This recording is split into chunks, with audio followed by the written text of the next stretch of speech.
talking about trying to get it right. Israel, Aliyah, and racism in 1952-56. As you're going to see over here, by racism, I mean Jew on Jew. Jewish racism against other Jews. Israel before, let me start right into it. Israel before 48, Israel before 1948, the Jewish population is overwhelmingly Ashkenazic. There are some Sephardim, but it's overwhelmingly Ashkenazic. But that's because of the Gucci Aliyah that I've called in the past. Meaning that the people in charge of deciding who should get into Israel, particularly after the First World War, with the World Zionist Organization, they wanted to cherry pick who gets in. We've talked about it a great deal in the past, but the bottom line is they want the right types to get in, and the right types are going to be Ashkenazic Jews, usually Central and Eastern European. They'd love to get Western European if they can, and people with a certain type of Zionist indoctrination. The theory behind it is, what's the point of bringing a million, let's put it this way, a million Satmar Hasidim in if they'll be against Israel? I mean, that's the idea.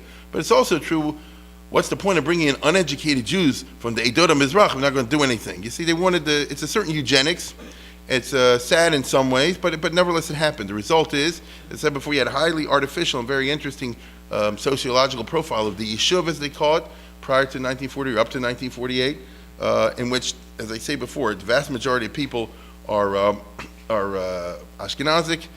Many, as many as they can get, are socialists, because they've been cherry-picked to get in exactly with this, because the people in charge of the immigration process were socialists in the majority. And, you have that kind of thing. So it's a very sort of homogenous in a certain way kind of community, racially, ethnically, culturally. This is up to 48. Everybody participates in the new Ivrit culture. They don't want any Yiddish-type people who want to keep Yiddishism going on. They don't let you in. It is what it is. However, as we know, things will change after 48, because one of the most revolutionary things that happens in May 14, 1940 is not simply the establishment of the State of Israel, but the opening of the doors of Israel to everybody as long as you're Jewish. So they can't anymore after that say, we only want a certain type of Jew. Actually, they'll take anybody they can get, because Israel's desperate for population. They don't have a policy of encouraging, even today, they don't have a policy of encouraging a baby boom. And as at the simplest level, they'll build small apartments for everybody, which is the government's way in every country in the world of trying to say keep it small. And but they want to grow the population through Aliyah. There's going to be Aliyah of the right type of people, as they quote. No, I'm wrong. It's not going to be Aliyah of the right type of people. That went out with the Holocaust. Since Hitler killed all those types, we need whoever we can get, and we'll take everybody in at one time. Do remember that Israel was founded by a movement. Israel is unusual in this regard. Usually you have a country, and then the country forms parties. I'll give you an example. There was something called the United States, which came to be, and George Washington was elected. And after that, they started the Federalists and the Republicans and things like that. There was a country called England. Eventually had the liberals and the conservatives, so to speak. In Israel, the parties were there before Israel, and they created Israel. And the Zionist movement did so. And the Zionist movement was founded and run overwhelmingly by Ashkenazic Jews. I mean, these guys are all born in Hungary, Russia. I mean, and that's absolutely typical for the profile of the Zionist leaders. Ben Gurion's born in Poland, for example. Just by the way, for historical accuracy's sake, both the Ashkenazic as well as the Sephardi Jews, I mean the Jews from Spain, came to Israel, arrived in Israel more or less at the same time. It's not like they were here first, or we were there before them. Prior to 1492, where did the Sephardi Jews live? In Sfarad, in Spain. We kind of forget that, okay?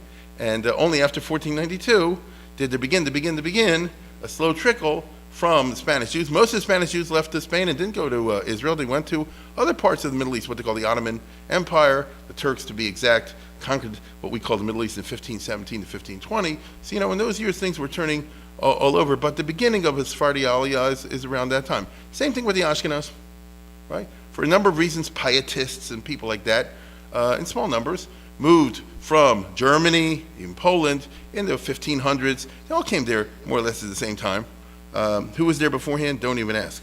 And, it's kind of interesting that all during the 1500s and the 1600s and into the 1700s until the late 1700s, it's pretty much in tandem. You understand? There are Ashkenazic Jews moving in from Central and Eastern Europe, a few. There are some Sephardic Jews moving. There's not a mass of people. Yerushalayim, for example, once upon a time, I remember had like 1,000 Jews altogether, 900,000 Jews. It is what it is. There were times when there were more Ashkenazic Jews, sometimes there were less, times there were more Sephardic. It's a whole constant story over there, and now's not the time to go into it, but more or less the same thing. However, starting, interestingly, in the late 1700s with the rise of the Hasidic movement, you begin to see the beginnings of a serious Ashkenazic Aliyah, small numbers, but nevertheless serious, coming in bunches from the 1770s. And when the first Hasidim came there, then the Misnagdim showed up, what they called the Prushim. They're still there today, both groups. And that, of course, begins what we know is an increasing number of Jews, both Ashkenaz and Sephardi, but little by little, predominantly Ashkenaz, especially with the rise of the Chovei Tzin and the Zionist movement. And so, it's not exactly 100% in tandem, but very much, or roughly so. Officially, Zionism has always been a liberal movement, completely opposed to all forms of discrimination. Theodor Herzl was what we would call today a liberal Democrat. That's what he was by his political philosophy. Okay? He writes that way, he was that way, and all that. And the Zionist movement could never have gotten off the ground, especially in Western Europe, if it never presented itself as a liberal democratic movement. However, despite this official stance, in reality there was discrimination towards non-Ashkenazim on a number of levels. From the beginning.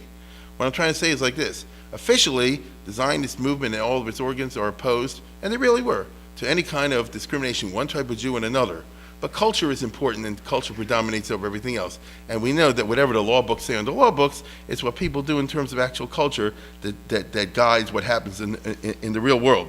And so already 100 years ago, literally 100 years ago, in one of the important early Zionists, Eastern European guy, a guy named Shmuel Yavneli over here, that's what he really looks like, and this way he disguised himself, goes to Yemen, because, he came with a certain group very early on in Ben Gurion's time, in the very, very early 1900s.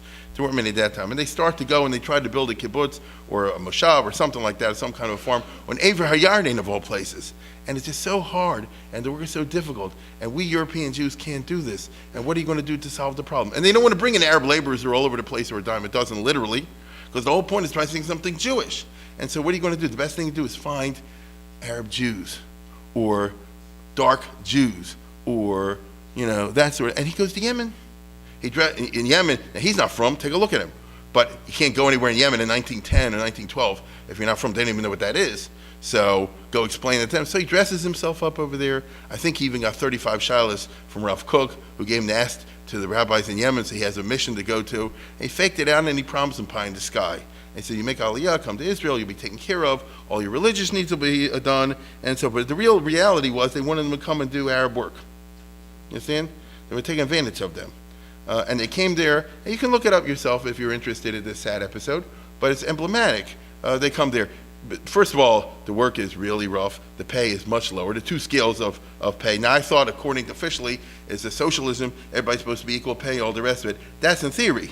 You understand? But in reality, like I said before, culture predominates everything. It's a sad story, but I'm doing this for a reason. Right? This has been there from day one, long before the state of Israel came aboard. This is before the First World War. And also, they were promised, because they're Yemenite Jews, that they'll have a synagogue and kashrus and all the rest of it, and that doesn't happen either.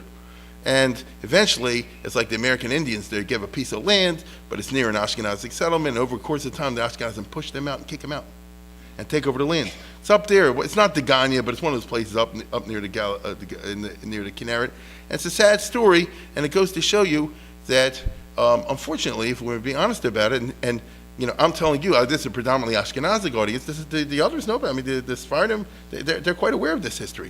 You understand? But we prefer, not to dwell on it.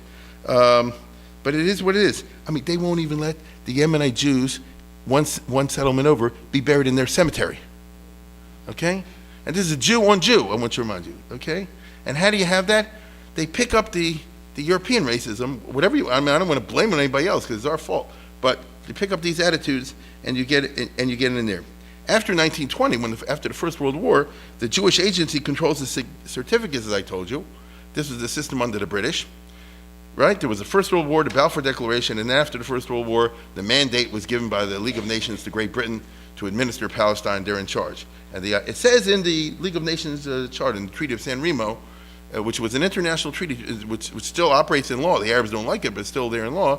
And that is that the British have an official mandate from the League of Nations, which was the UN at that time, to administer Palestine. And included in that is the language of the Balfour Declaration. The British are supposed to work for the development of a national home for the Jewish people in Palestine, provided nothing is done to hurt the Arabs. That's the language that's used over there. So in that context, the World Zionist Organization, which is Weizmann and the others, they cut a deal with the British that they control who comes into Palestine, and they all go for Ashkenazim. overwhelmingly, except for a few selected Sephardim. When I say selected Sephardim, if the right type, and you'll become Ashkenazized, whatever the word is, okay? So you'll go in on a kibbutz, or you'll go into something like this, or you'll go to university. We want the right type, as it were, right? And it is what it is. Now, I'm using the word Sephardim over here, and that's because that's how I grew up, and that's kind of what we're all used to. As you'll see in Israel, the currently politically correct term is Mizrachim, although tonight's from the Mizrahi, so you got to watch out. The Mizrahi is the religious Zionist, but in Israel it doesn't mean that anymore. The Mizrahi means an Oriental Jew, and by that I mean that if you just use the word Sephardim, as I'm going to incorrectly, he says you just use the word Sephardim, these are Jews that came from Spain, so that could be Montefiore, correct? And who living in a palace in Bevis Marks in London. You could have the wealthy Jews of Amsterdam, can't you? Or of Rome, or for that matter, of anybody here from Vienna? They had a very wealthy Turkish Jewish community over there. These are highly Europeanized Jews, whatever their ethnic origins are. So that's not who they're trying to discriminate against. You follow? If a Dutch Jew with a Spanish name wants to move to Tel Aviv in the 1920s, that's fine. You see, if a British Jew or Gibraltar or somebody like that wants to, that's fine. They're talking about the other group, right? Who's that? The Arab countries. It's Iraq, it's Iran, it's Yemen, it's Egypt, and Morocco, and Algeria, and Tunisia, and Libya, and all that sort. What about the Turkish Jews? Well, 50-50. And that's the attitudes that go over there. Now, the rationale, as I told you before, behind this highly selective process, which wasn't hidden, was that the Ashkenazim have the requisite ideology and the Western education necessary for building a Jewish state. After it's built, the others can come. Right? And it's a patronizing, but it's understandable idea in the 1920s and 30s, and then during the 40s, also the Holocaust years, which is these guys don't know how to do. We'll build a whole country, and then they'll come. And what's the problem? I'm doing the work for you. You see? And so, in reality, of course, it's not true that they don't. I mean, racism is what it is. It's not actually accurate. There are many Sephardim, if you want to get down to it, who in the 1920s and 30s and 40s and those years, especially the upper classes, in Middle Eastern urban centers, who have as much education as the Ashkenazim and more.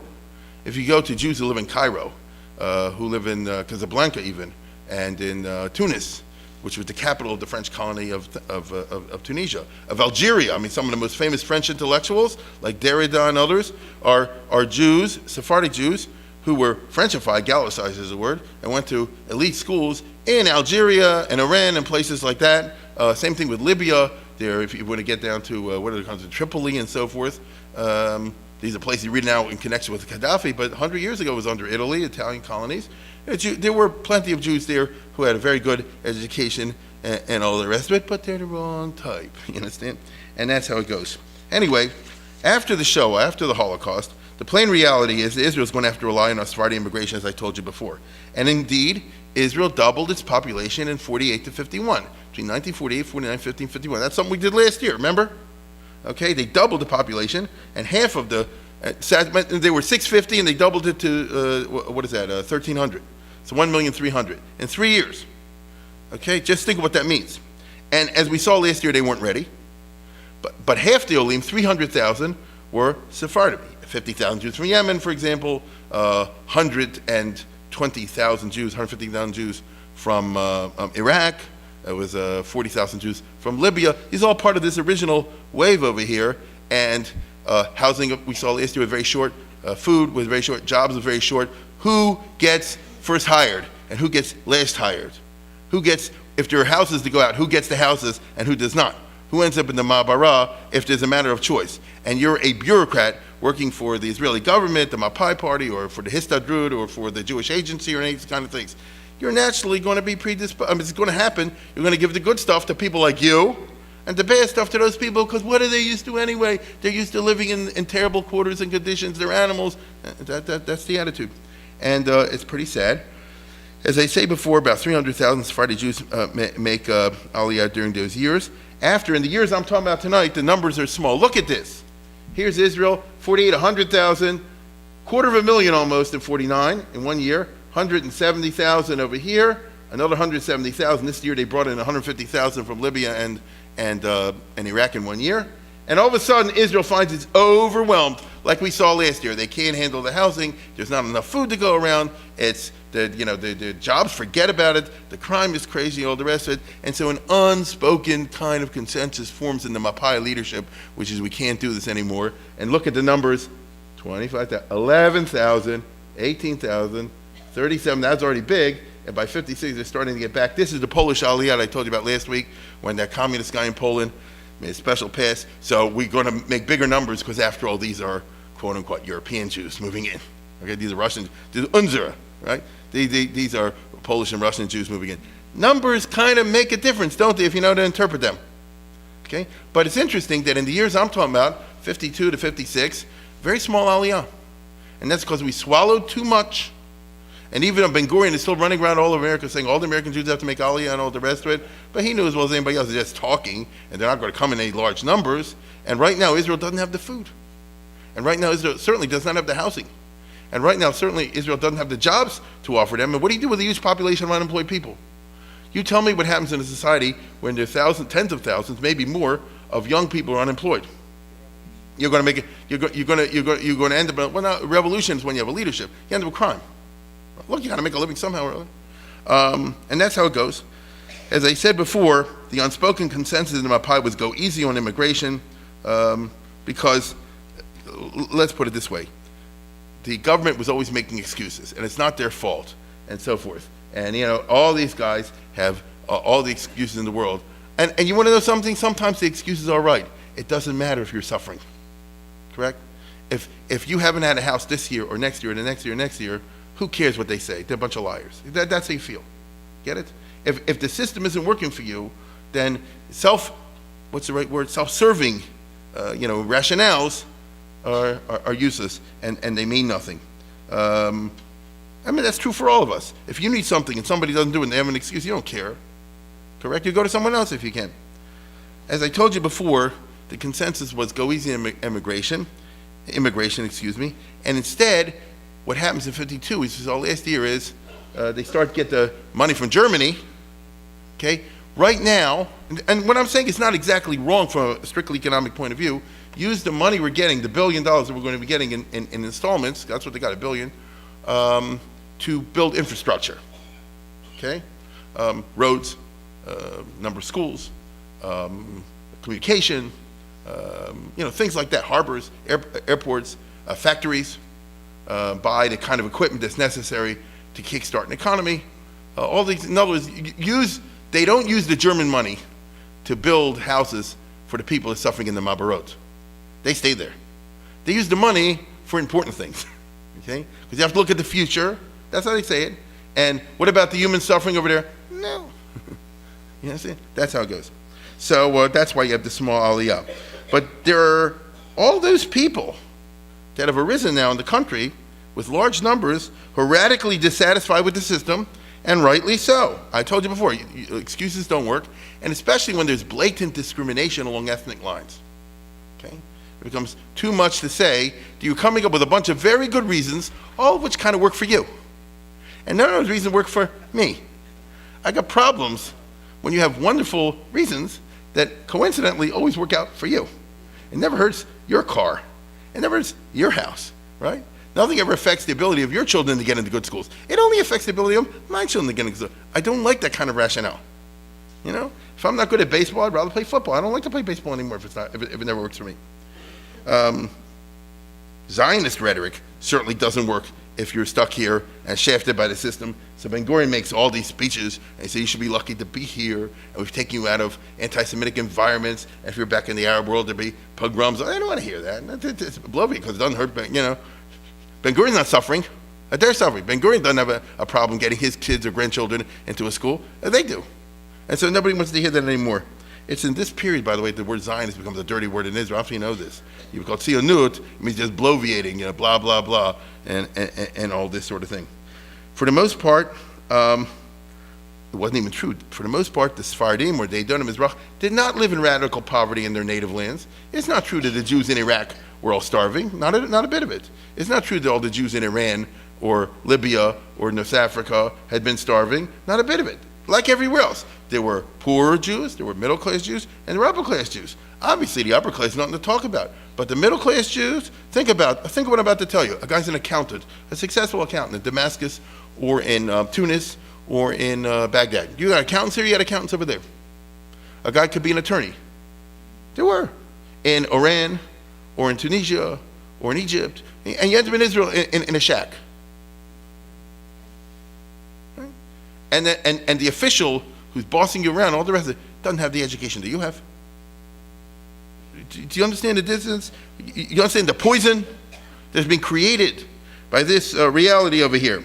They don't really fit the primitive image self-servingly assigned to them in Zionist Ashkenazic discourse, because that's a very self-serving kind of discourse, to say you're getting nothing special because you're not even used to anything better than this, and there you have it.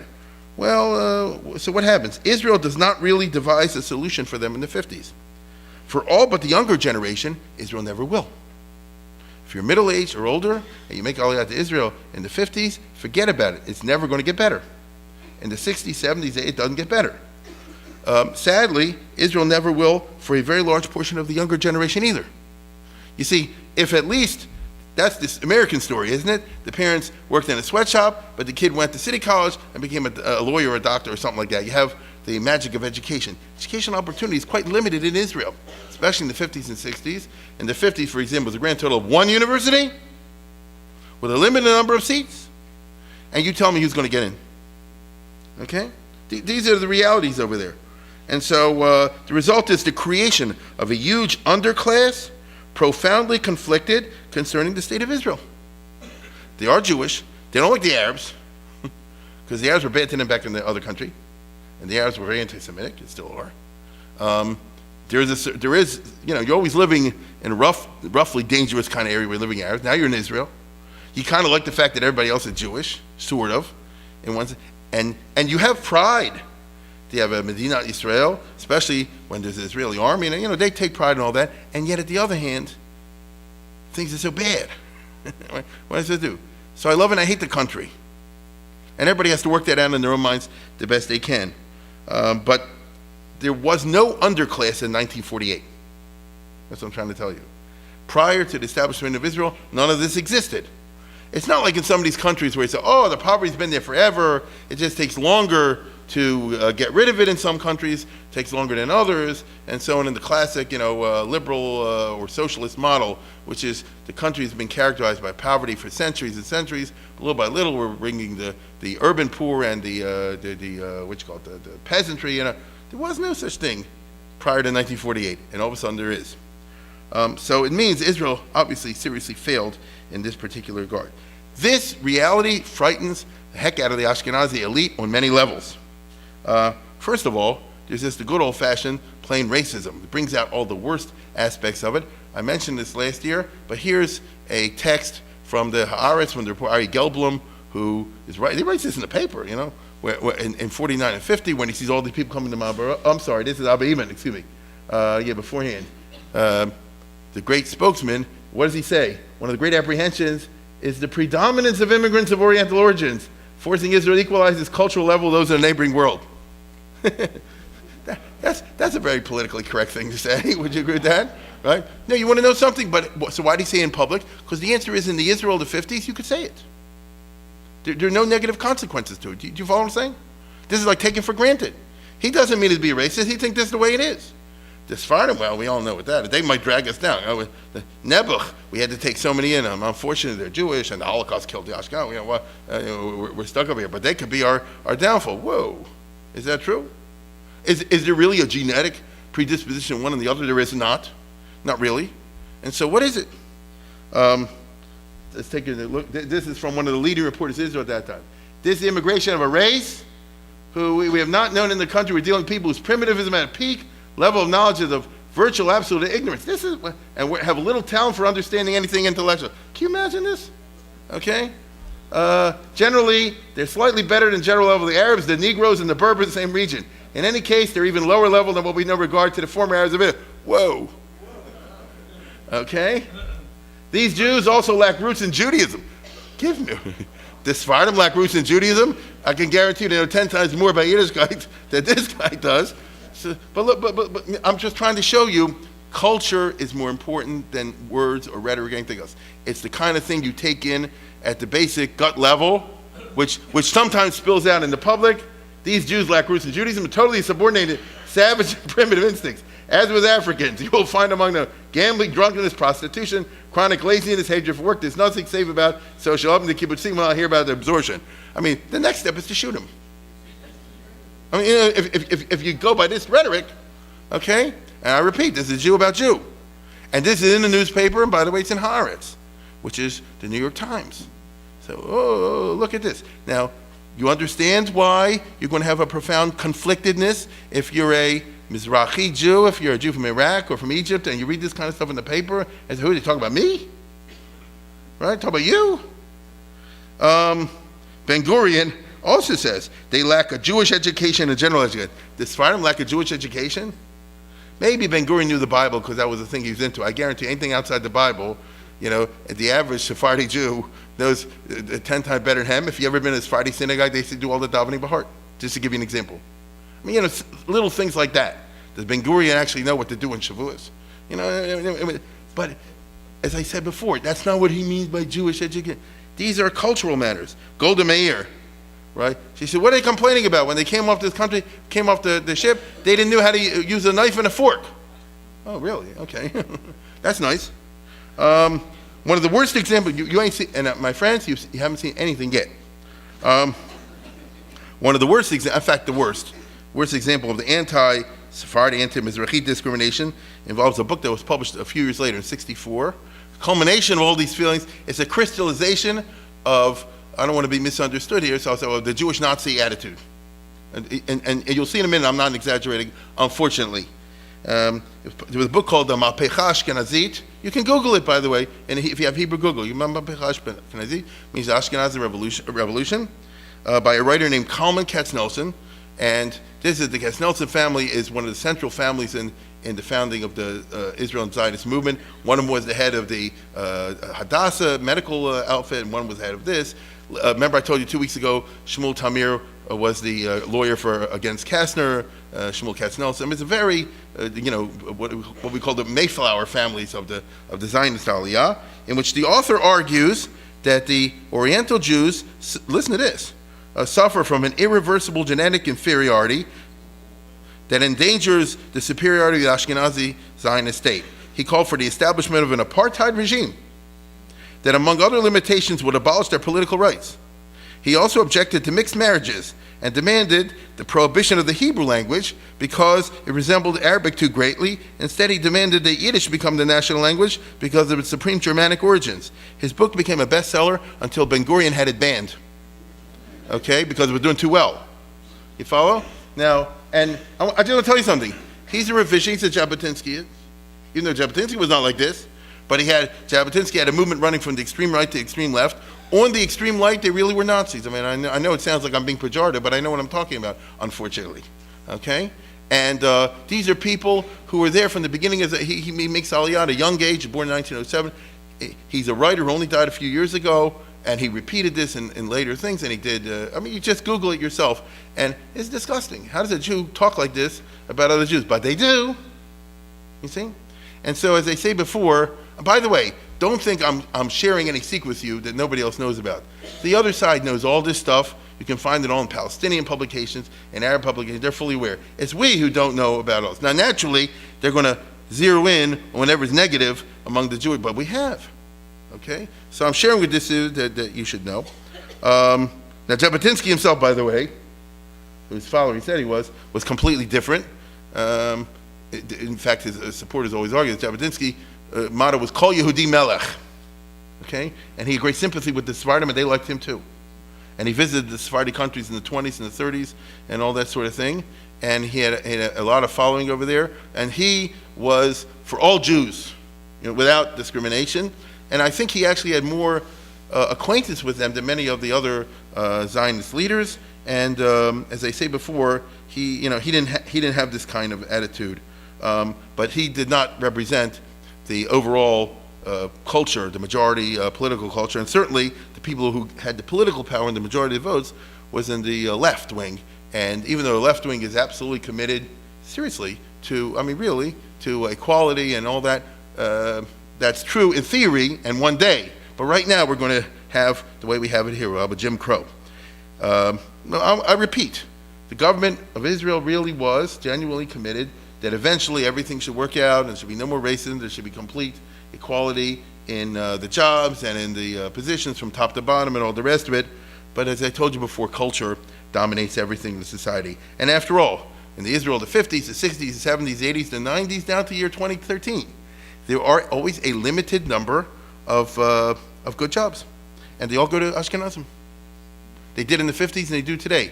As part of what I was looking up yesterday, last 2 days, for this, you go online, now everything's there. They have these Israeli shows from the news. Like I said before, it's like the equivalent of 60 Minutes. I don't know what they call it. It's called Panim, not Panim Masbirot, but Panim Amitiyot. It's the equivalent of 60 Minutes. And they have a 4-part series, that's 4 hours, on racism in Israeli society. And it's all in Ivrit, so I can't share most of it with you. Otherwise I would, because it didn't even have subtitles, because most of you wouldn't understand it. But it's a very penetrating kind of business on just what I said before. In the Supreme Court of Israel, it's all Ashkenaz. There's always one seat for a Sephardi, one. Okay? And the Sephardi they have currently is not really Sephardi. His ancestry go back, he's highly Europeanized. You see? All the newspapers, all the presidents of universities, of all the professors in Israel, the whole professorate in Israel, all the universities, 9% is Sephardim, 91% Ashkenaz. You have these kind of numbers, which in America would be a scandal and be a Supreme Court case, right? And it goes on and on, and I'm just sharing a little bit what I remember, what the guy was rattling off the statistics and things like this. And the point of the show was, which the show was last year or very recently, is everybody says it went out in the 50s, but hey, it did not. Now I'm going somewhere with this, as you'll see later on, not just simply out to complain, but and you'll see where I'm going with this in a little while. But there are, in these kind of countries, it's not like America, which is quote unquote unlimited number of jobs out there. At least we pride ourselves in that. I don't know if it's really like that. Marty will tell us. But across the United States, if you go from all over the place, you should be able to find something if you're willing to move. Israel's very small, as you all know, and it's very top down. And there really are very small numbers, relatively speaking, of opportunities out there. The worst is there are a very small number in the 1950s and 60s particularly, very small number of high schools. Not many at all, and they all go to Ashkenazim, almost all of them do. And that still is the case of any decent Ashkenazi. You want to know the saddest thing? I'm just taking from this YouTube, from this show. The guy, listen to this, the reporter, who is Amnon Levy, he's Sephardi by background, but he's Ashkenazi. He's the rare exception of a guy who's made it through. And he's, the one doing this report. And here's the saddest part. He goes to Kiryat Malachi, if anybody knows what that is, and it's a Sephardi type area, and he talks to a bunch of Sephardi kids in, 12 years old, something like that, boys in a school. And he's talking to them, they're recording this conversation. And, who's better, the Ashkenaz and Sephardim? Oh, the Ashkenaz are much better than us. You see? What do you want to be when you grow up? A policeman, a plumber, something like this. What about a doctor? Oh, that's for Ashkenazim. They're smarter than us. In other words, it's been absorbed by the youth as a reflection of reality, which is very sad. And that's in 2011 or 2012. This is what I just told you. So it is what it is. The denial of secondary education in the 1950s is really the biggest crime, because education is the liberator. We all agree on that. It certainly has been true in American history. It's been true in the history of Jews everywhere. It's the liberator. And strictly from a point of view of pure economics, without any other cultural matter in there, the most important resource that a country has is the human capital. When you take a huge part of the population and you cut them off from a possible better education, you're ruining your own human capital. You're hurting yourself. And to put it in simple terms, who knows which Sephardi kid could end up finding Israel's solution? I don't know, to cancer or to oil or whatever. Some great breakthrough. To put it in those kind of terms, and it didn't happen. It sets a pattern for the non-academic secondary education that predominates among the Sephardim that lasts till today. They go to a Beit Sefer Miktsoi, which is, like I said before, a trade school and that sort of thing. Most Sephardim go to those sort of things. It's a very sad and inefficient use of human capital, but it serves to preserve an Ashkenazi clout. In other words, if it's still going on in the year 2013, somebody's benefiting by it. Nothing is ever set up if somebody's not benefiting from it. Is that true? Somebody's doing something. If America has a weird system, somebody's benefiting from it. Okay? Now, the Sephardim, as we all know, go to the junkiest neighbors in the city, which of course become slums. Often the neighborhood is simply the Ma'abara, which was set up near the city, and then becomes absorbed into the city. And so you have this, and within a short while, this is Kiryat Malachi, or this is Beit Shemesh of the old Beit Shemesh days, or it's one of Zichron, or any of these other places, Kfar Saba, you name it.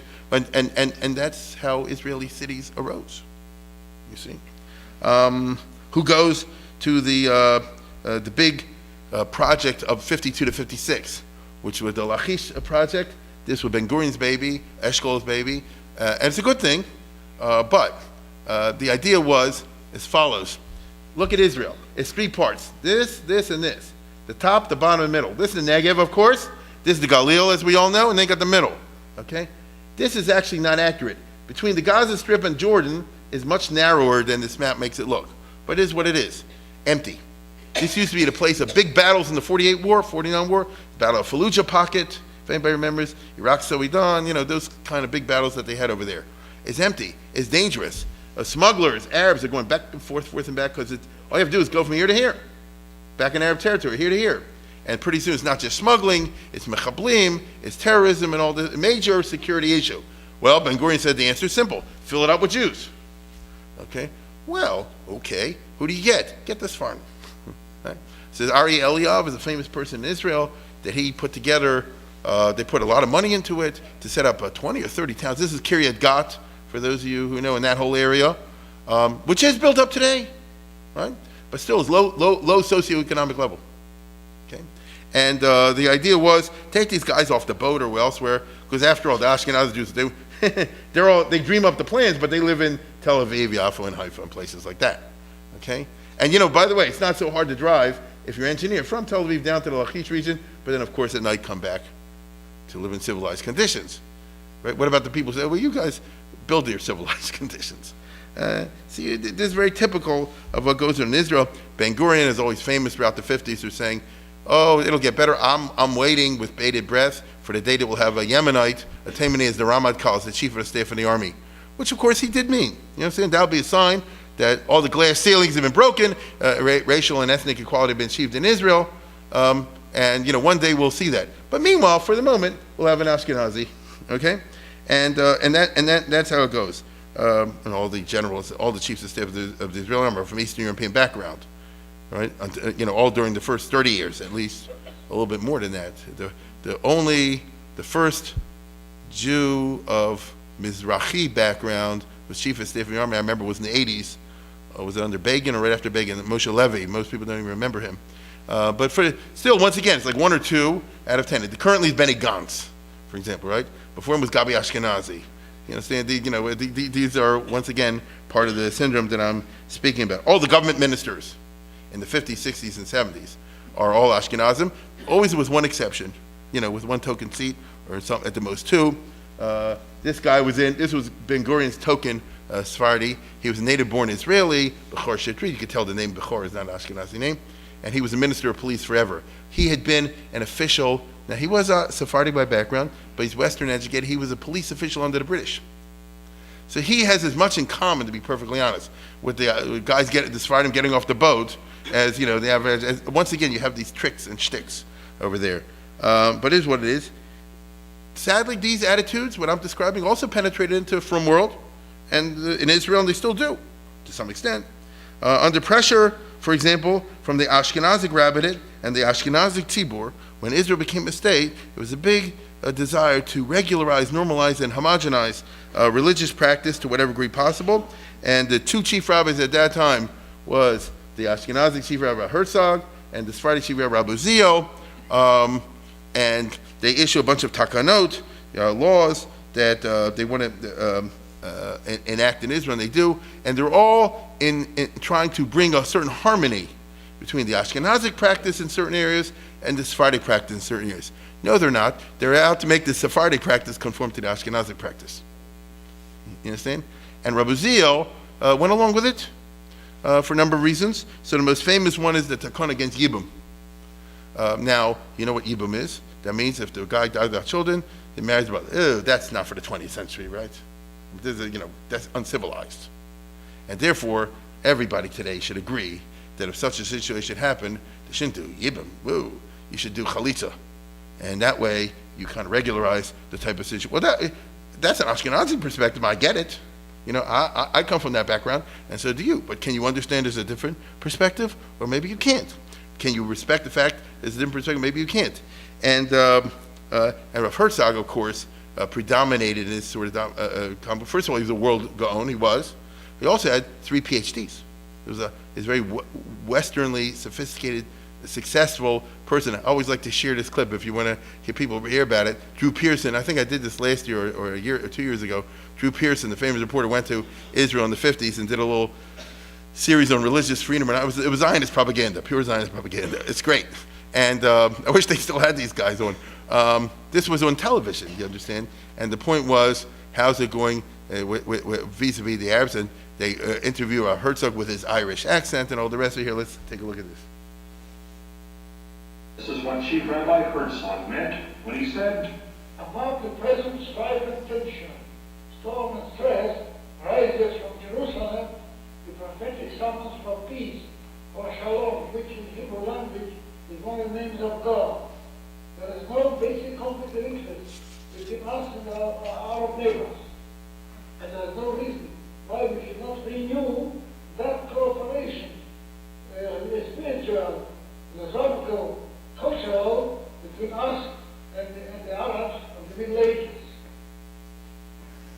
I had a most inspiring visit with the Chief Rabbi. He'd once been the Chief Rabbi of Ireland, and he spoke Hebrew with an Irish accent. I'm going to ask you a question. How does Drew Pearson know what Hebrew's Irish accent is? But okay, what he really means is they had Irish whiskey together, Now, let me ask you a question. How come he went to interview the Ashkenazi chief rabbi, and why didn't he interview the Sephardic chief rabbi? Because he can't speak English. Do you see what I'm saying? I understand that, but you get what I'm saying also. And so once again, you have it. In 1951, a young Sephardic rabbi created a big storm a year after these takonos were issued, prohibiting Yibum, when he paskined, said that he's matir Yibum. He says, no, the Sephardim should be able to do this. That's the young Ovadia Yosef. He gave it away before the right. Well, we were all young once. And let's see a picture of you in 1951. Or at least a glimmer in your parents' eyes. I don't know. No, but seriously, this is how he first came to public attention. Because he said like this: you're selling at our tradition, and we don't have any reason to apologize for our tradition.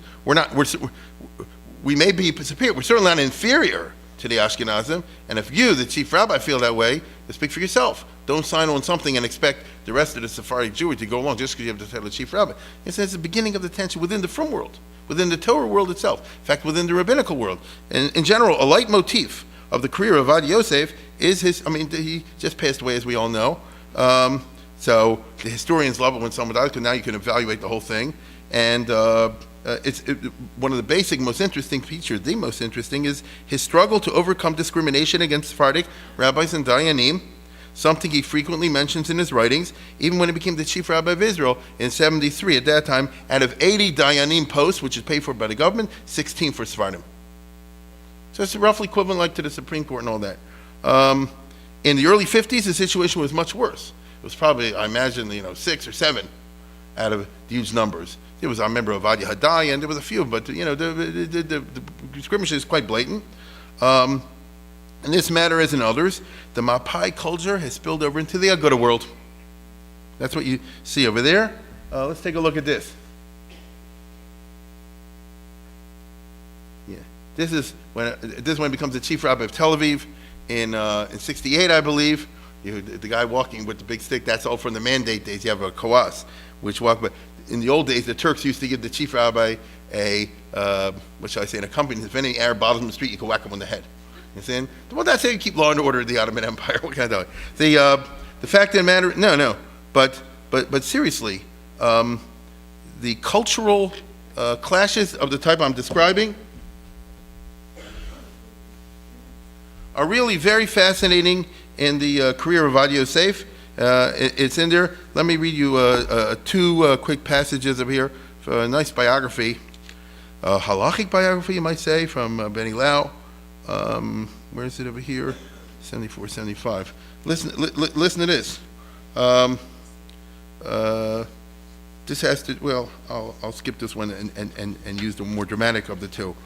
He writes in his last volume of the Shalos and Tshuvos that he had, Avad Yosef, if you're familiar, I'm sure many are, a voluminous writer, right? And he writes very long, especially Abi Amri's very long responsa, and packed with information of a halachic variety and a historical one also. And just to give you an example of what I'm talking about, this happens in the 50s, just at the time we're talking about over here, where, let's see what it is, page 128, 129, where it's about a get, and I will share with you, I'll read it to you very quickly, and listen, I know you don't like to hear reading, but you have no choice.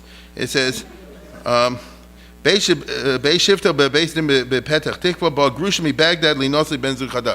I read it to you out of the original Tshuva, it's much longer. So this condenses it.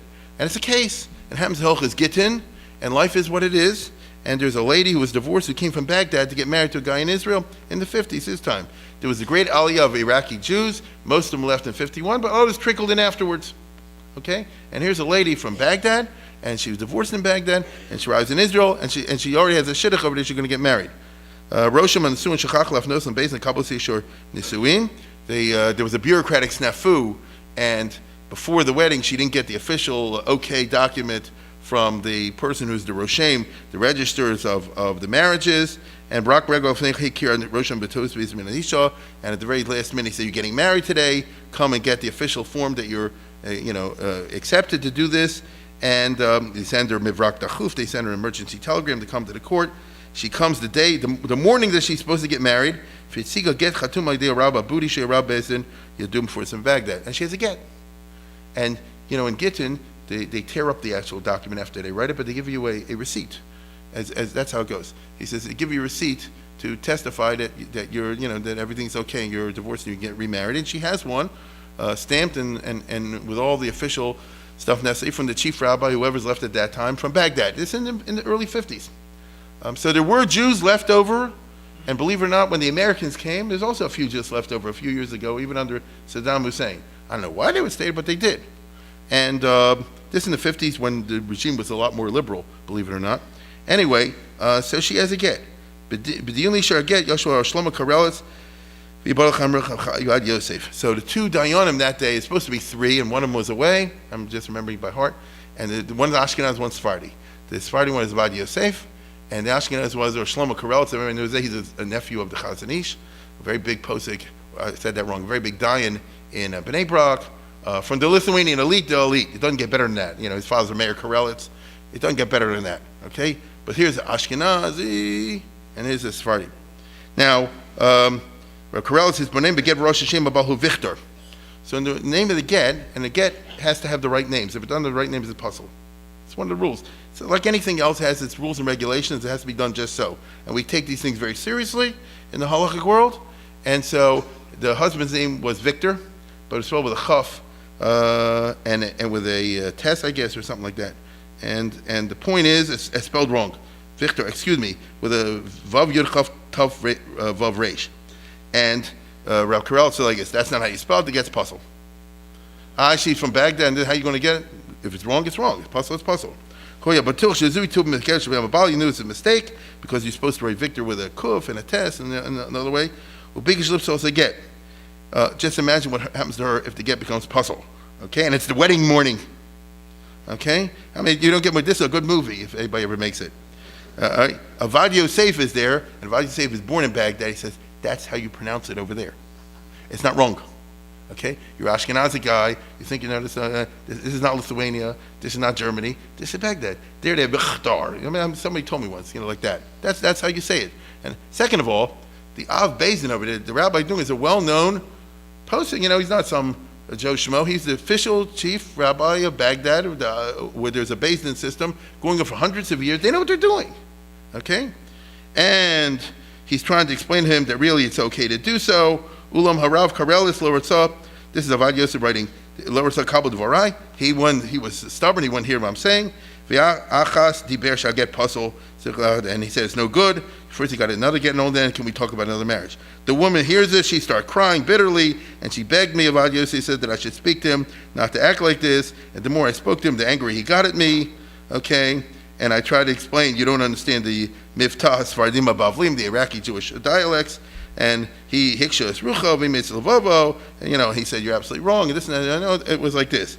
And I can tell you right now that he writes over there, he says, I swore I'll never go in a basin with him again. And I have nothing to do with him. And it was really bitter over there. Sofa shel davar karas ol Yerushalayim. What was the end? They had to wait a while. This other rabbi who made the get, shortly thereafter it immigrated to Israel. Karelis went to Yerushalayim. He spoke to him at great length. Okay, and he convinced them, all right, that is how they write over there, that he's not a dummy, he knows what he's doing. And he said, I'm never going to sit with you again before. And the person who wasn't there was the based and the chief rabbi of Petach Tikva, Rabbi Dovid Katz. Some might remember that Dega Ruvain, he was a famous literature of the old school, and a very smart person. And he, as soon as he heard what happened, he came over there, he calmed everything down, he went to apologize to the lady, and so forth. But I'm just sharing with you, Avad Yosef writes this, published this very recently, in the last volume of his Shalos and Shuvas, volume 10, I think, and he says, I'm getting this off my chest. That's the language used. This stuff has been burning on my heart for 50 years. Okay? Now this is purely in the Torah world. You see what I'm saying? It's purely within the religious realm. It's among elites. After all, who knows anybody's getting business after all, anyhow. And what was this stubbornness business? And what was this business? You don't care about the other person? It's fine. They don't know. The rabbis, rabbonim don't know anything. They don't know how to write gittin. The names are all wrong. What is that? You see? Is this reality? It's culture. There's such a thing, a culture even in the frum world. You see? And it dominates and predominates, for better or worse, even in all kinds of circles. So now biographies, I'm sure, will be written more and more about Avad Yosef as one of the major rabbis, period. And I'll be interested to see if they pay due attention to this side of the reality. From an Israeli point of view, the mystique of Avad Yosef lies precisely in the fact that he overcame, to some degree, the Ashkenazic rabbinic prejudices against someone like him, and he did it by sheer ability and without becoming Ashkenazi in the process. Therefore, a lot of the Litvish, as they call it, still resent him to this day. And that's the interesting, that's the dirty fact, that's the interesting truth about what you, now don't go by all the articles in the Mishpacha everywhere else, Achri Mos Kedoshim and more. Now, everybody can be politically correct all the way. He had a hard time, and he had to break 100 glass ceilings, and he did it strictly by ability. That's the only, it's like one of these stories you read. How did he do it? He did it only by ability. He published more. He did this. He did. After a while, you can't deny it, unless you want to be just small-minded about it. People are small-minded about it. I could go on and on about this, but we have a time schedule here, so I'll proceed. By the way, I have to share this with you because, as I say before, you go online and they have all these. This same Israeli 60-minute show I'm talking about a couple years ago, 2, 3, 4 years ago, something like that, and also 20-some years ago, did these hour-long or bios of him. It's like two episodes of who's Avad Yosef, especially when he started the Shas party, became a politically important person in Israel. Politics is everything. So once you got a party behind you, then you have the media come and look at you. And it's very interesting because who is this person? And you'll see, Avad Yosef is, I'm sure many know, born in Baghdad, became at a very young age to Israel, lived in Yerushalayim. He and his whole family, all of his siblings were in the Irgun. Okay? And you'll see now a clip that says he was married during the war, the Second World War, and his brothers missed the chasana because they're busy blowing up a British troop transport, and the guy's laughing about it. The old guy you'll see is believe it or not, an older or whatever, a brother of Avad Yosef. It has English subtitles. That's why I'm sharing it with you. Go ahead. This is his wedding invitation.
This is not what you call exactly the typical biography. I wonder if this is going to get into the art scroll biography. Anyway.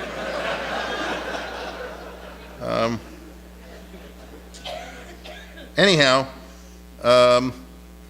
here comes the interesting part. What scares Ben-Gurion and company so much? Precisely the possibility, in the 50s, that the Sephardim might get together and vote as a bloc, not from Mappai, which is, after all, the party who created the discrimination mess, and is certainly in the 50s and afterwards, to be told, the truth to be told, maintaining it and perpetuating it. So who are they going to vote for? Who's the Mappai? Who's Ben-Gurion? Nightmare? He's afraid Begin. You understand? Why Begin? And again, I'm going to show you a clip. Begin has the reputation, it was true, like Jabotinsky, all Jews equal, right? It's sending the opposite message. And it has to do with respect more than anything else. You see? Because what really goes to the bottom of what we call the colonialist experience, if you read the literature, we tell you, is lack of respect. You understand? That's what goes to everything. And if you can't do something when somebody disrespecting you, it creates in you feelings. You'll see a piece about Begin. Unfortunately, I don't have this in English, but enough of you, and it's not long, but enough of you will understand the Hebrew to understand he's talking about the Hamiflaga Shaletet, that the dominant party is always talking about two Judaism, two Tarbiyot, and as soon as he's talking about two cultures, what you mean is mine is good and yours is bad, mine is superior, yours is inferior. And then you'll see Begin visiting in a Sephardi family, one of him huge following in the Sephardi group over there, and they love him. You understand? And finally, and you'll see about when he's having he chose to have a press conference in the apartment of a Sephardi family in Tel Aviv. That's the point, right? And finally, and it concludes with the famous speech he gave in the 81 election, where he screams, Ashkenazim, Sephardim, Lo, Yehudim, Achim, because he said we in the Irgun had people who died fighting for Israel, both Ashkenaz and Sephardim, they're both equal heroes. So once again, I'll leave it to them. המצב עם אחינו בני עדות המזרח היה במשך למעלה מ-30 שנה כזה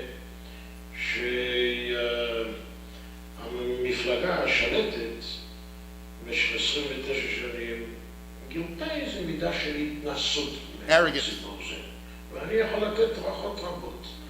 אבל החשובות בהן הן דווקא האחרונות. למשל, דיבור על שתי תרבויות. מי שאומר שיש שתי תרבויות, two cultures. התרבות שלי היא גבוהה מזו של זולתי. זו פגיעה חמורה. לא חסר בכלל שום דבר, אנחנו מאושרים, לא חסר שום דבר, תודה להם. אני מקווה שזה ימשיך בצורה כזאת. מה אתם מצרים מועדים? תראו את הנשים היפות, תצורמו את הנשים.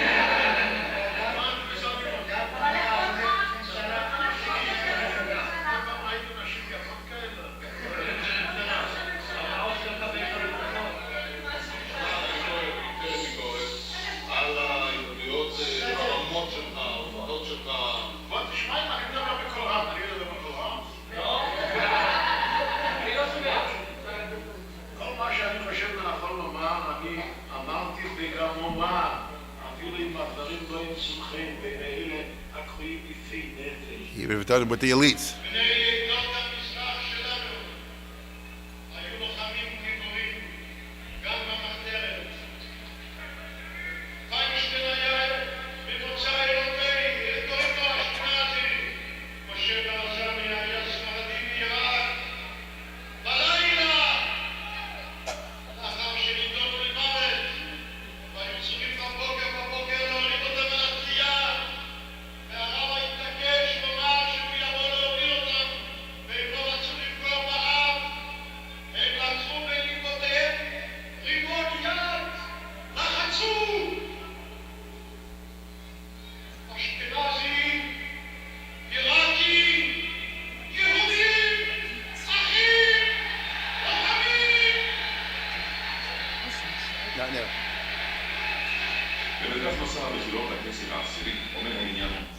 Okay. By the way, I don't know if you know what that story is. There were two of the Irgun guys who were going to be hanged by the British, and they brought a grenade, and when they take them to the gallows, they're going to blow everybody up. The British with them in the grenade. They heard that Rav Herzog is coming to visit them the night before, and they told him, "Don't come." He said, "Oh, no, I want to come with you at the last moment." So they didn't want him to get hurt, so they blew themselves up in the cell beforehand. You understand? So that's the story he's telling. Anyhow, so you see that the potential was there already in the 50s that all the masses over here will vote for a Begin, Chas v'Shalom. With enough Sephardi votes, the Cherut could become the largest party, which would be Ben Gurion's, of course, biggest nightmare. In order to prevent this, because how are you going to prevent it? There is justifiable resentment against the status quo. So how do you prevent this? The Mapai of the 1950s, especially in the 60s, pulls out all the stops of Tammany Hall. Okay? In other words, party politics. I showed you this last year, but I'll remind you this is from Salah Shabbati, which is a comedy, but it's a social comedy, meaning it's making fun of it, but it's not making fun of it. And this is how politics will work. You'll see in a second, they find in the story, which is a made-up story based on real events, by Frank Kishon, who was Ashkenazi, but was in the Mabarot for a while, in the late 40s and early 50s. You find the guy who's the most influential in the group, you bribe him, and he gets the Chamulah, he gets the whole friends and family to vote your way. Has nothing to do with larger pictures of social discrimination. He will get his housing, therefore he'll bring his cousins and the others in there. That's the oldest trick in the book with dirty politics. And here, go ahead.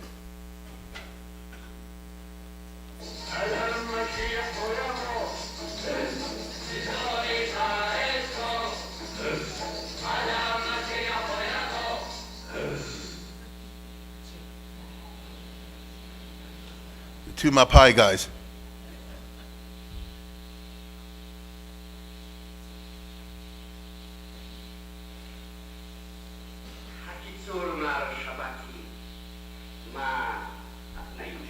He doesn't understand, of course.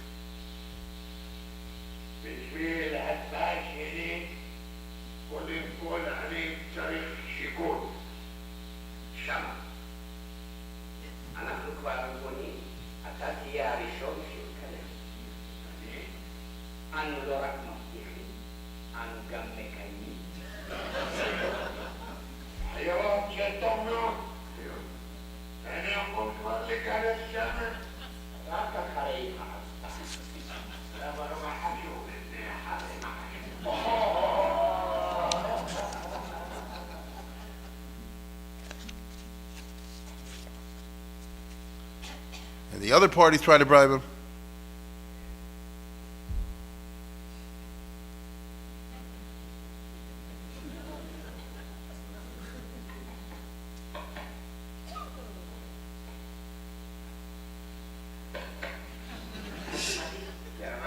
It's the Mapam.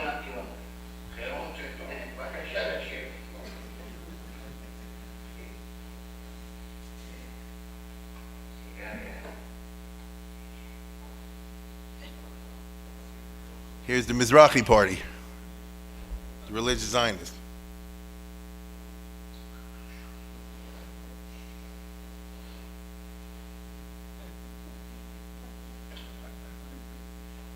Okay, Howard? That's enough. Okay, I don't have to see the rest yourself. The point, though, is, but and now it's a humorous, it's a comedy. I understand all that. What's really happening over there? The group conditions will remain this. The others won't get shikun. He will get shikun, right? The other won't get a house. He will, and those near and dear to him. And so you get the right people and you win them over. That's how elections were done in Israel. That's how they're done in America too. I mean, let's face it. Democracy is a dirty business. It's better than the other systems. But as I'm sure you read the papers, they have issues with funny elections going in Israel this week, and in Chicago and in Baltimore. That is the way it goes. And you got to stay really on top of these sort of things. But it's interesting that the Mapai Party will remain in power for 30 years, even though there's a profound resentment on the part of masses of voters that the discrimination conditions against them by doing successfully these kind of tricks. There are books written about it, and so forth. 52 to 56, the years I'm covering in this year, peak years at Tammany Hall. This is how the Mapai survived the Kastner scandal. They lost 5 seats as a result of that whole business I talked about 2 weeks ago, but they still held on to power exactly through this way. And there's one more reason, and that reason is this. Ben Gurion was the prime minister in those years, and he had the image of Mr. Bitachon, Mr. Security, and properly so. And the public felt, the Arabs, they said, I don't want to vote in Mapai. Ben Gurion's the only guy who can keep the Arabs out of here. I don't know what the others can do. You see? And this was the image that he projected. There he was in his army uniform, and he did build up the Sahel and all the rest of it. And he was, he protects us. That was the attitude there. And the Mapai used this successfully in many elections for a long, long time. But the Sephardic voters do know that the regime is maintaining the discrimination, and everyone hopes, though, it'll get better in the future, because that's how human beings are. In 52 to 56, the Ashkenazi-Sephardi gap is even widened more greatly by the Shulamim, by the German money, because Germany gave $1 billion to Israel, 900 million, and in addition to that, Germany began what still goes on today for those who are alive, and that is they send checks to people. That means you're in Israel, you're poor, and all of a sudden you get a check every month from Germany. Let's say $30 in those days in Israel. That's a lot of money. You understand? And sometimes more than $30 if you lost relatives and things like this could come out to a decent. So think about a Jew in Israel, Ashkenazi Jew, already had the benefit, and now they're getting, in addition to money they get from work and from the government, all the rest. Imagine a retiree at 65. First of all, you get the Bituch Leumi, you get the Social Security, you get all the other things, and you get an extra check. You know, it could be for $100 or whatever. It was real money in those days, and life is so unfair because the Sephardi, they get nothing because they're not part of the Holocaust. You see? And so the danger gets wider because, you know what, if you're Ashkenazi, if you have an extra $100, you'll give it to your kids so that their children can go to high school. Because high school is not free. Because you understand the value of education. The maid who works for you doesn't have the $100 to do that. And so the denial of the education all becomes a vicious circle. In the short term, there's no danger that the Sephardim will create their own party, because nobody who without education and who's still struggling just to get on their feet can ever, in history, make a revolution. Revolutions are made up by alienated members of the elite, never by the oppressed minority, because the oppressed people don't have the education, they don't have the organizing skills, and all that sort of thing. People are worried about, putting hand to mouth. Doesn't happen. After all, think about history. Who makes the revolutions? Lenin was an alienated member of the Russian elites, for example. That's how it goes across the board. George Washington, if you wish. Okay? But the resentment is there and festering, and Israel's creating a potential time bomb, as if they didn't have enough trouble already with the Arabs. But the system continues. And the dirty truth is, as I say, somebody must be benefiting from it. Where are you going to get your maids? Where are you going to get your apple pickers? We need Mexicans. I mean, you do. And in those years, they could bring in workers from the Shtachim, from the Arabs, there's the old Israel, in which whoever's in the borders are in the borders. And the Arabs themselves concentrate all the way up north, and because in a military regime, they're not allowed to move out of the place for security reasons. And so here you are, and you're in Tel Aviv, you're in Haifa, you're in Jerusalem, wherever you are, and you need cheap labor. I thought Israel was a socialist country, no such thing as cheap labor. Everybody's supposed to have a national standard. Yeah, that's true, but I need cheap labor. I mean, I get, yeah, but we need cheap labor. And no, it's very bad. The kibbutz is supposed to be built in the idea that, all for one for all, and the dignity of labor. Yeah, but we need cheap labor, you see? And so listen, don't laugh at it. That's the United States of America. According to the law, none of the Mexicans are supposed to get in. No president, they're very open about it. Republican or Democrat is going to enforce the law. They're breaking the law every day, at this minute, but nobody, not Obama, not Bush, not Clinton, nobody. No, how come nobody wants to enforce the border laws of the United States? The laws they wish to enforce, like the Department of Homeland Security, they'll crack down and listen to somebody's telephone call, even if you're the Chancellor of Germany, as we saw this week. But if a Mexican guy wants to come, they're not going to say anything. Why? It needs cheap labor. You see? Culture is everything. So is this real socialism when the Mapai and the Mapam say that we want an independent company? How does the Sephardim look at this? They say, yeah, right. What was the worst aspect of all this? Depends on your point of view. If you're religious, if you're from, you say, well, the worst aspect is that the government de-religionizes the masses through schooling. This is true. They take everybody out from overwhelming traditional and Orthodox or close to that backgrounds. And when they come to Israel, take off the yarmulke, cut the payas, put the boys and the girls together in Israeli schools where they'll be systematically indoctrinated in secularism. That's not a pejorative, that's just what happens. This is, as a matter of fact, tonight's the RZA is the sponsor. The 50s was the heroic era of the religious Zionist movement. That's when a whole network of elementary and secondary schools were set up in opposition to Ben Gurion. They fought for the taksiv, for their, the budget. Basically, they're fighting for the Sephardim. I don't know if you know this. This man died last week, Rabbi Zuckerman. Many people don't know who I'm talking about over here. He was Mr. Ben Akiva. He started the Ben Akiva and the Yeshivot. He's a Talmud of the Steipler Rav of the Kilos Yankov. in Europe, and in Lithuania, and in Israel. He learned with the Steipler Yeshiva, the Navardic Yeshiva in Europe, and he learned when he came to Eretz Yisrael. But he went for, and the Steipler said like this, he said, I can't have somebody making Zionist propaganda in Yeshiva. He said, I promise I won't talk about my political opinions. Then if that's, if you're just here for learning, no problem. Yeah. But then when he left, he went to Kfar HaRoeh, and the rest is history, because he made the Bnei Akiva, and with one or two others, a very modest person, wasn't interested in publicity. As you can see, that's why nobody knows about him. But if you're from those circles, you know about it. I wonder even if the RZA here in Baltimore knows about this. I can only tell you that he died the other day at the age of 98, and he just had the birth of great-grandson 200. 199. Okay? And wait a minute. And 2 years ago, he had a nice zechus, and that is he with 4 of his great-grandchildren, Me'esim Hashas. Right? So it doesn't get better. Agreed? But the point is that the big fights to set up, now I'm not talking about a good of schools, I'm talking about Black Hat, I'm talking about yeshiva, forget that. I'm talking about Shiva Tichoni, high schools of more religious, but under some kind of religious rubric. Ben Gurion and the Mapai always want to put a Mapai school there. The Mizrahi always said, no, we put a Mizrahi school there. And the battles fought over this.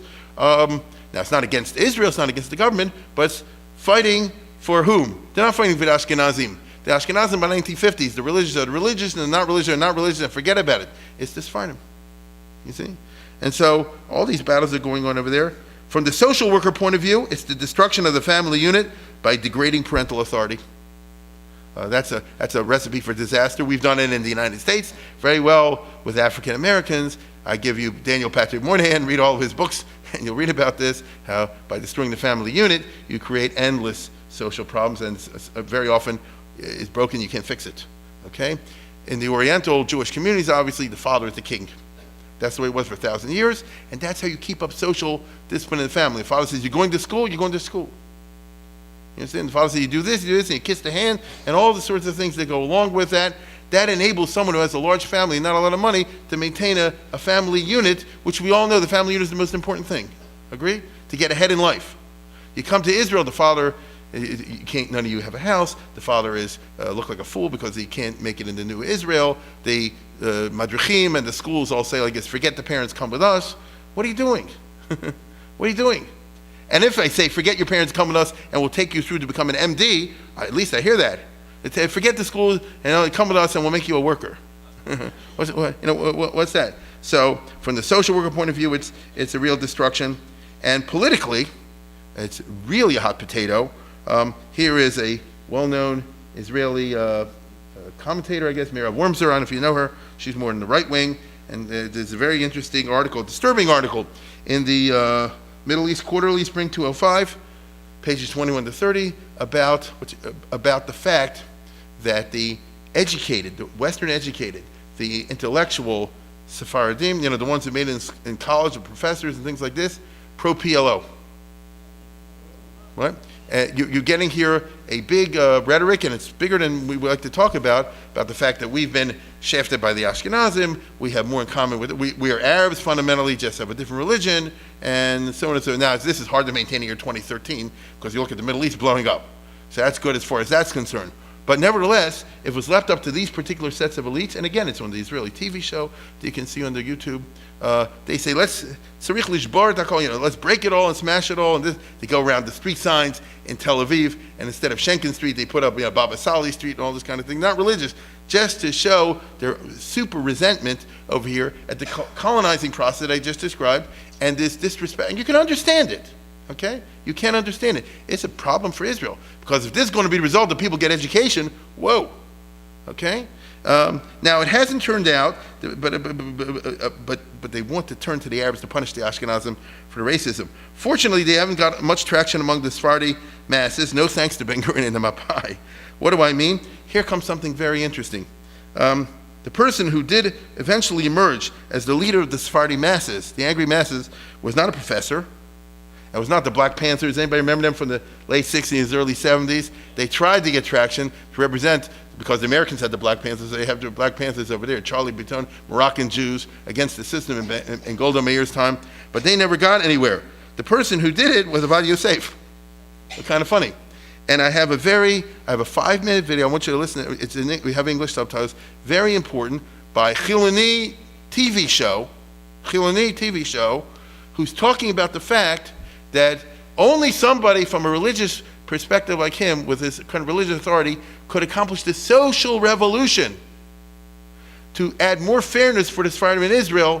And for decades, you'll see the guys talking, you don't need me to see it, and people, that they've been getting the lion's share of all the resources and all the good stuff. Finally, we're getting a little bit, and when we get a little bit, they say the Shas is corrupt and stealing and all this kind of stuff over there, okay? And you'll see a professor, Shenhav, who's not from, he's Chiloni, and he'll say, you Ashkenazim, you have the religious and the not religious, and never the twain shall meet. It's not like that with us. You see? I will say no more and let it talk, do its own talking. It's Aryeh Deri.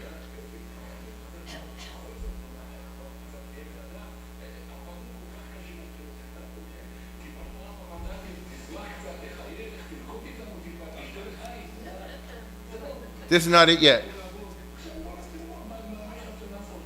Now,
and he's a Chiloni Sephardi.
שהגיע לארץ ושאלו אותה, האם את עלייה או חילוניה, הסתכלה על בן זוגה, הסבא שלי, והיא פוצצה בצחוק.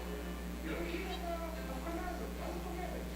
הם יושבים בקידוש, אחרי בית הכנסת, שלא לנובל, בפתח תקווה, ויוצאים למרפסת לעשן, באישור מוחלט של סבא שלי וסבא סבא שלי. זאת אומרת, זה לא היה שום פתאום, גם הם מסכימים את זה, לפעמים מאוד לא לבית, כמו שהיהודים האמריקאים עושים. לא היה בזה שום חילוק חודש. אצל המזרחיים ההבחנה ברורה בין חילונים ודתיים לא הייתה תקפה אף פעם.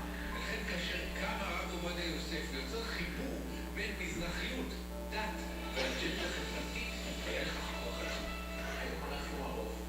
אנחנו הרוב בתוך המגזר החרדי מבחינת הכוח, מבחינת ההשפעה. היום הציבור האשכנזי, כשצריך משהו בונה לו. ואנחנו עכשיו שפעם זה היה הפוך. שאנחנו ביקשנו והתחלנו שיסתכל עלינו, שיסתכלו אותנו, שידברו איתנו בכלל. תראו את הברקה בעיניים של השר אטיאס כשהוא מדבר על היפוך מרכזי הכוח. עכשיו תסתכלו על העיניים של פרופסור יואל שנהב, מזרחי, לא דתי, איש אוניברסיטה. ותראו שם את אותו ברק כשהוא מדבר על מהפכת עובדיה. מה שש"ס עושה, היא חושפת את מדיניות הרווחה הסקטוריאלית. כשהאשכנזים מכירים בית ספר לטבע, או בית ספר לרשויות, זה לא עכשיו סקטוריאלי. זה עכשיו ישראלי, זה עכשיו מתקדם, זאת באותה מידה סקטוריאלית. עכשיו, בוא נכנס לגזענות.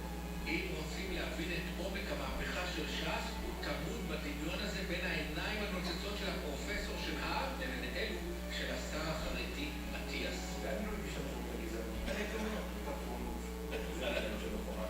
התנסות אפילו במידה מסוימת. זה לא רק תחושה, לא יכול להגיד אותה.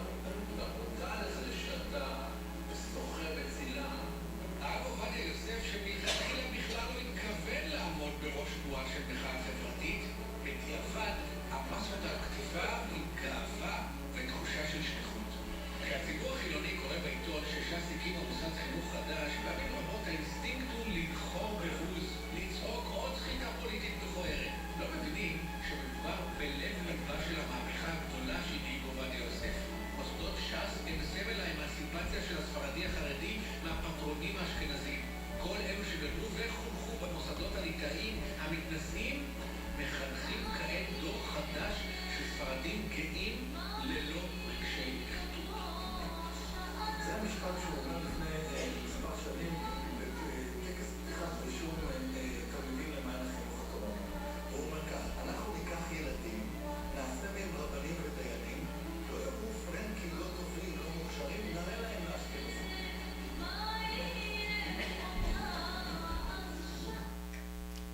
You understand what I was talking about? Okay? We think of Shas and what, I don't vote for them, and I'm not Sephardi and all the rest of it, but you got to know both sides of the story, do you not? And you see how they feel. Now, it's funny that, now here I'm talking about Avad Yosef, not as Hagon or Rav Avad Yosef, the famous author of the Shalos and Shuvas, which of course is true, and this, that, and the other. That's for another forum, and that's, forget that. I'm talking about somebody here is a social revolutionary.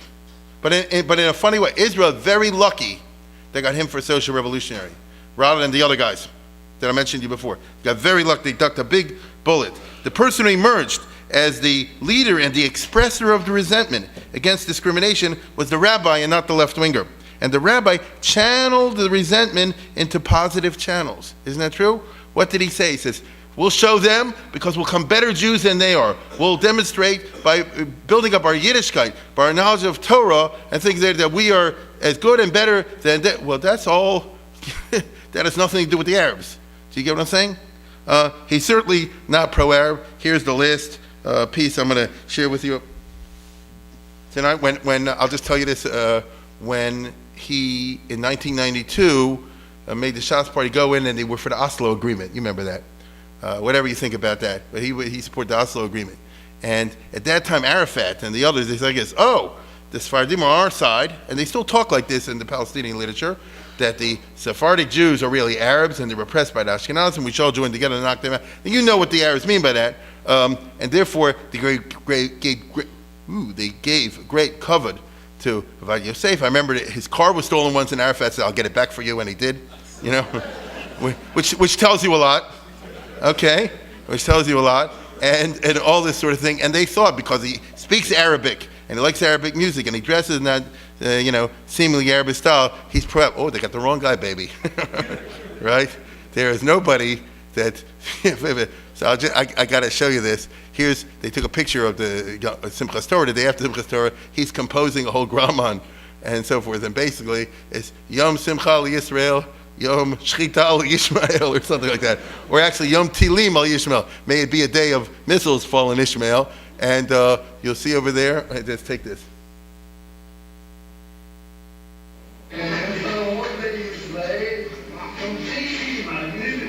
Right. So in other words, he's not exactly pro-Arab, which is when they found, and if you ever listen to his speeches he gives on Saturday night, when he really tears into people and curses them out. And this one should drop that out, which I can share what he said about the Arabs. As a result, they made a hit squad on him. And for the last 10 years or 12 years, something like that, now it can be told it doesn't matter, is the Shin Bet had a constant special unit to protect him, because the Arabs there were a number of plots to try to take him out. That's what it is. Because the Arabs, hate him now because he talks like this all the time. His spokesman, I didn't want to read the whole thing, it's late as it is. His spokesman said, "Harav lo mitkaven le'am haravi." He's not, of course, talking about the Arab people, only the mechablim, only the terrorists. Yeah, right. There you go. Now, Israel got very lucky with this. It's certainly not at the challenge legitimacy of Israel. Let me bring this to conclusion. Consider if the Mapaya truly succeeded in truly secularizing the Sephardim, as was the policy in 1952 to 1956. Instead of Shas, you get another pro-Arab, vicious party of Sephardim with legitimate grievances had emerged. Sooner or later it would have, such a party. And Israel would be in deep trouble. The luckiest thing they ever had is that he came along. A conclusion.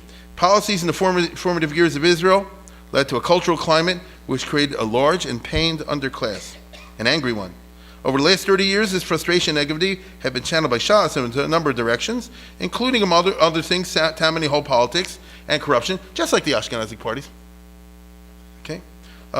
However, it is not channeled into an anti-Israel and pro-Arab, post-Zionist, politically correct direction. Instead, it was directed to more Yiddishkeit. Interesting. At first, the Arab observers and the PLO types tried to kiss up to him, as I told you before, but once they listened to his Motzei Shabbos speeches, where he wished that Arafat should die from a loathsome disease, which of course happened, right? Where he says the Prophet Muhammad was a chamor, where he says naturally the Arabs have such a leader because they're all chamorim, okay? When that happened, they put out contracts on him, and he was secretly guarded by the Shabak, by the Shin Bet, until his passing. So let's do the next one. He always was out to kill him in the last 20 years. Instead, he died first from a loathsome disease, and which is self-inflicted, but I will not go into that in a synagogue. Now that Ravad Yosef is gone, what of the future? That's already tricky.